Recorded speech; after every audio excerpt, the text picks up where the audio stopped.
This is Simple Living with Biata. For the last 2 years, I've been on an incredible journey of building my dream home and homestead from scratch. Last year was the land development series, tree felling, bringing in utilities, building a shed for the first time. And this year, I'm building my home from scratch with very little experience. The concrete's in, the framing's up, the roof is on, the peak over the door is finally done. It's time to get the roof underlayment on. But first, I need to do a few things to just wrap up the framing series. Not all of the sub-fascia is up yet, and I need a couple more strips of plywood up on this side of the roof, and then I can start. So I'm gonna start on this side, getting all the sub-fascia up. Instead of trying to measure this, well, I did try. I could not reach with my tape. I did math because I know that these are on 24-inch centers, so hopefully my measurement is right.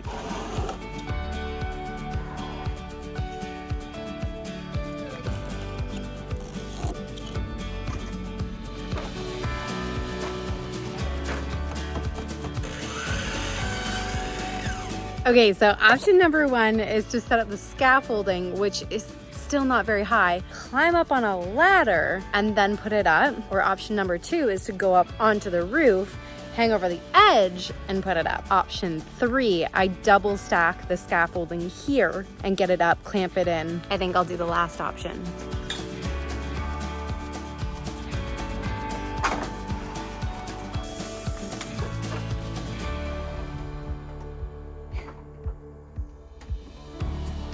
I'm not gonna lie, it's pretty satisfying when you like nearly perfectly nail something. That's exactly where I wanted it to land on the off-rigger. And then I'm just gonna have a little piece from here to here. It's just sub-fascia, so it doesn't matter as long as it has a nailing surface. I'm eating my words right now, it does matter. This piece doesn't have support here, so it's relying on more strength coming across here, which means it only has a nailing point right here. And I'd like it to have, more of a nailing point than just that spot. I've severely overlooked this. I think I'm just gonna cut this guy back by one off-rigger here so that the next piece overlaps the two and then attaches here. Take two.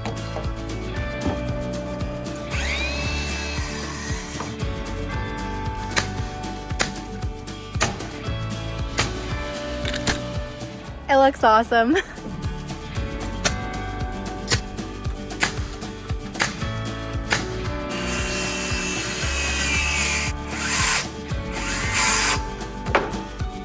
One side done. So while I have the scaffolding set up here, I thought it would be a good idea to get some of the house wrap up. I don't want to have to set this back up again in like a week to get it done. So I taped up my house wrap on the one side so I could install the one side, then move the scaffolding over and install the other side.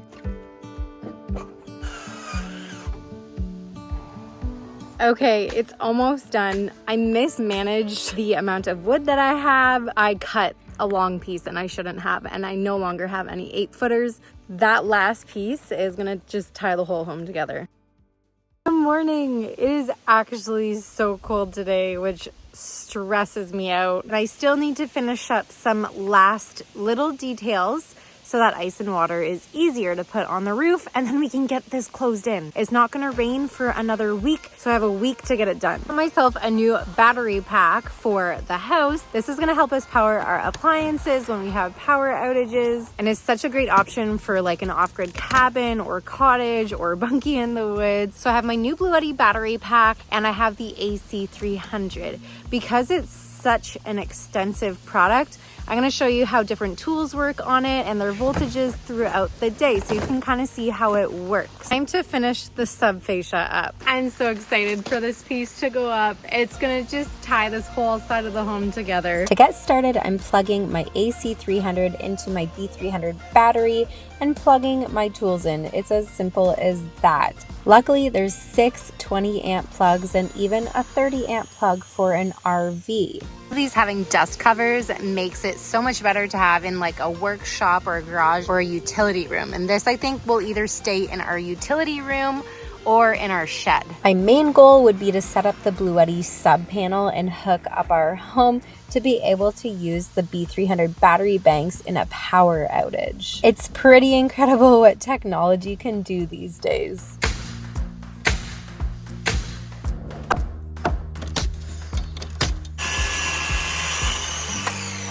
It looks so good. This whole side is tied in now. The moment I've been waiting for like probably a month to get this sub-fascia up here. It's gonna look so good. Time to use the miter saw to cut the sub-fascia.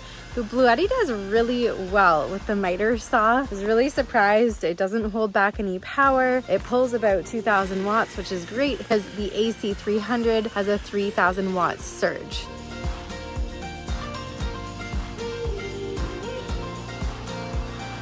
I'm so frustrated with myself. Got my math wrong and I cut these to the wrong size. I don't have any other wood here that's long enough. This is gonna have to wait to the next little task that's gonna get me ready to finish up the roof for the ice and water.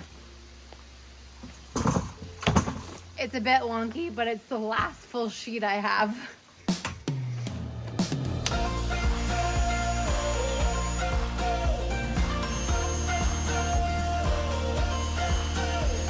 After cutting a bunch and using my air compressor that has a hose leak, so it's constantly firing, the battery of the B300 went from 64% this morning to now 49%. So what's cool is that you can actually stack up to 4 batteries for this one unit for the AC300. Each battery has 3,072 watt hours. So if you stack up to 4, you can get up to 12,288 watt hours. But if you're living that off-grid lifestyle, or if you want a power backup like I do, I think Biata is the perfect fit. And right now you can get the AC300 and B300 on a special sale for $3,799. Plus you get an extra 5% discount when you use the code Biata AC300. Get yours now, linked in my description below.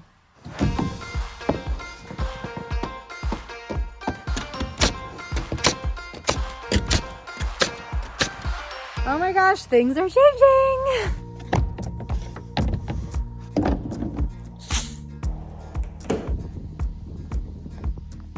Oh my gosh.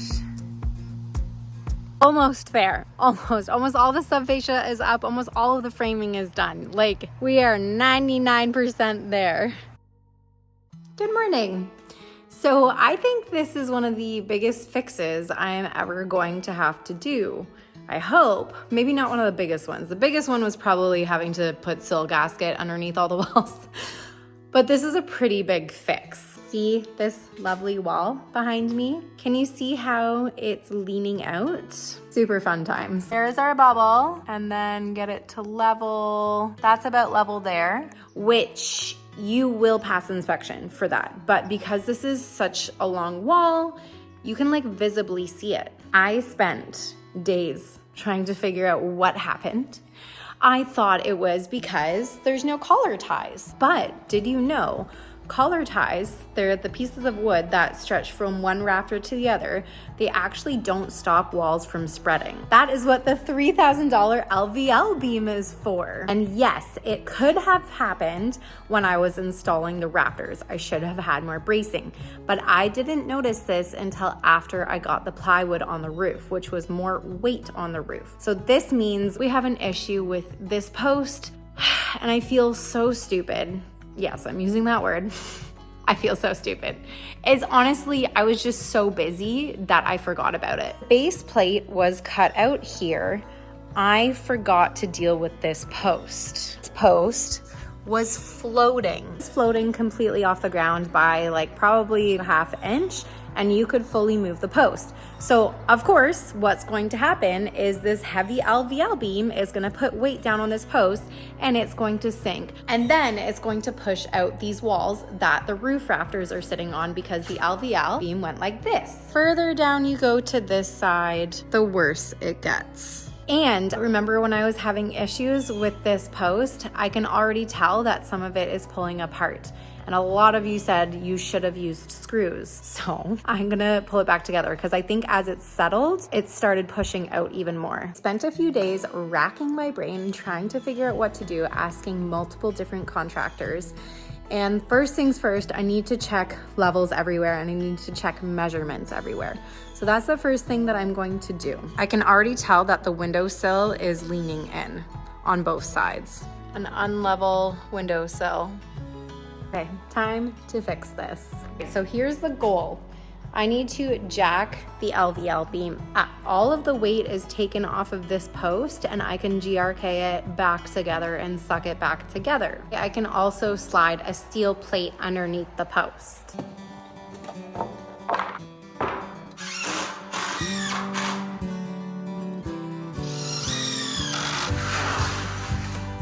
Woo! That's really heavy.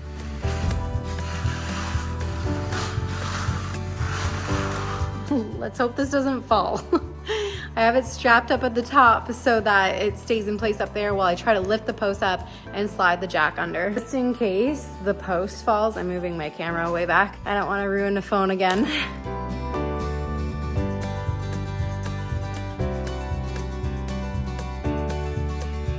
I've officially made contact with a beam. I heard it creak. I'm gonna jack it up a couple of notches and let it settle for a bit.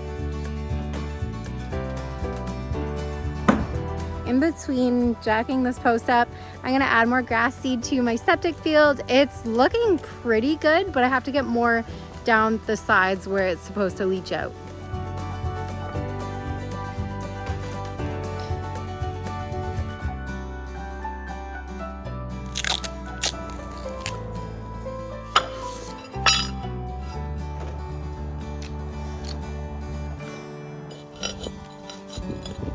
I got the steel plate under, so I'm pretty excited with that. I can already tell visually this room looks a whole lot better. Now that it's all lifted and the weight is off of this post here, I'm just gonna stick in some GRK screws so that it doesn't shrink as much.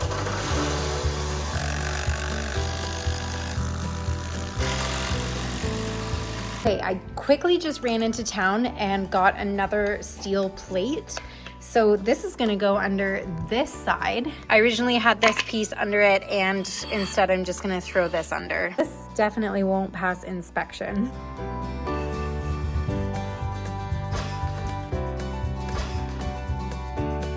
Wow, okay, that happened quick.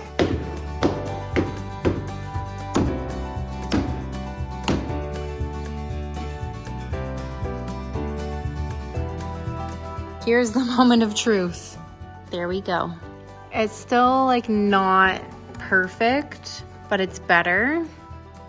Some of them are out, but some of them are level. So I'm just gonna split the difference and say that it's okay and that it's much better because now the pole that's holding up the LVL isn't gonna separate with the GRKs and now I've bumped it up that ½ inch. I feel much better about that.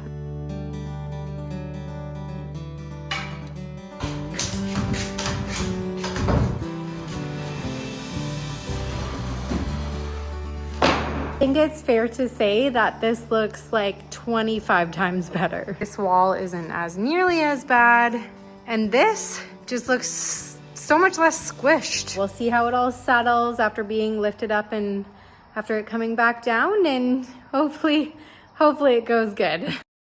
Good morning. It is time. It's time to start putting ice and water on the roof. Little itinerary for the day. My inspector is coming to take a look at the steel plate and the post, the LVL. I'm really nervous. I have been stressing out about it. Sent him pictures and he was like, I'm gonna have to come and see that. So fingers crossed. The worst thing that could happen is he could tell me that I have to rip the whole house down and start over. That would be the worst case scenario. So anything better than that is good. All right, first of all, if you live in a warm area, I don't know if you need ice and water. You probably need ice and water because it says water in it. All right, so ice and water is going to need to go over my entire roof. This is because we're going with a steel roof and steel sweats. So because it sweats, there's gonna be some, drippage on the inside, and they want you to use ice and water, specifically ice and water that's meant for steel. I need to start in the valleys first, and I got myself a harness and a fall rope because I'm no longer going to have all of this blocking in here. So just playing it safe. I've watched a bunch of videos. Now time to figure it out because it's always different figuring it out and doing it versus just watching it.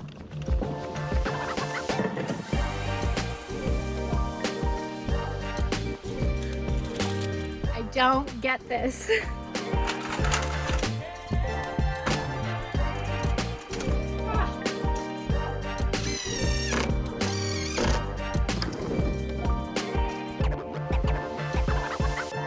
That took me like 20 minutes to untangle.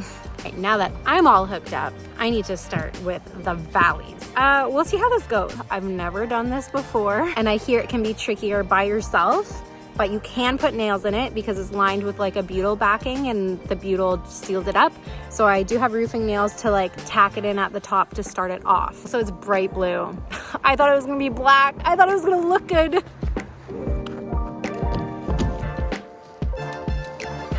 So the backing is split down the middle to make for easier installation, which is great.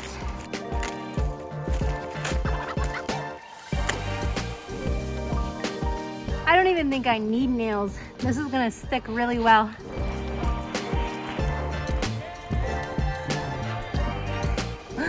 My inspector is here. Please wish me luck. Okay, clearly I'm smiling. It went well. He accepted my change with the steel plate going underneath the post. He said it was good. I showed him a couple of other things that I was a little bit concerned about, and he gave me ideas. Like it was a very good like overall meeting. It wasn't a formal inspection because I actually don't get an inspection like my framing inspection. I have to have my electrical rough-in, my HVAC, and my roof on for him to come and do my framing inspection, because some people will drill through trusses for their electrical lines, which that doesn't make sense to me. But anyways, it went well. And we connected over knowing the van wives, which was really cool. I have to get this roof on. I need to waterproof it. I'm really hoping I can get at least one side of the roof done today. We'll see how it goes. I'm pretty happy with how well it went down. So I think once I get my first row down, it'll be good to go for the rest of the day. I've been told to kind of overlap my plywood that's just resting on top of the sub-fascia and kind of get it to overlap a tiny bit of the sub-fascia. That way if water, gets up, it doesn't go underneath the plywood. So I'm gonna do that. I have to take all of this blocking off. I totally forgot that my plywood over there needs a little trim, and I have to nail it as well.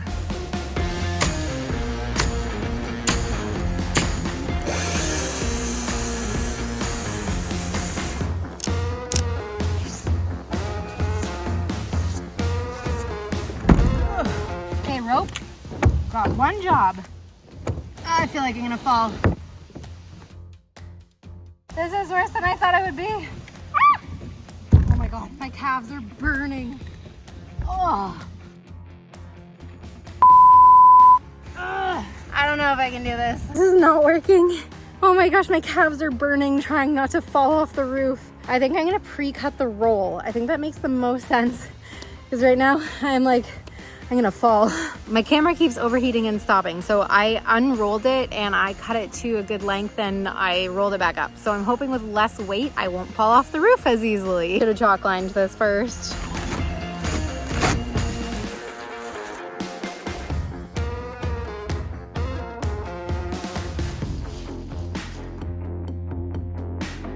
Hey, I did it. I'm really proud of myself. That was really hard.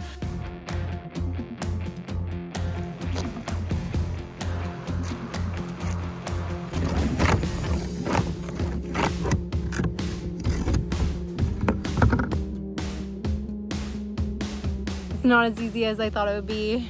Second person would make this much easier, but again, it doesn't need to be perfect. It's just going underneath the metal.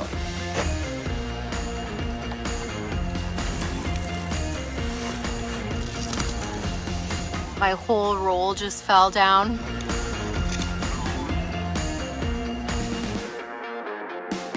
One out of the many roof lines here is officially complete. I was having a really hard time with it in some spots because the one side doesn't stick, but the other side of the backing does stick, and it sticks really quickly. Also, look at my hands after a full day of this. It is tricky to put on by myself, but I'm getting it done. I'm gonna close off the week here and see you guys next week. Time to finish off the rest of this roof. If you're new to the channel or if you haven't yet, be sure to subscribe. It's free and it's a huge help to me and my family. Like and comment. I love hearing from you. And if you're interested in off-grid living, be sure to check out Biata, linked in my description and in the pinned comment below. All right, guys, I will see you next week.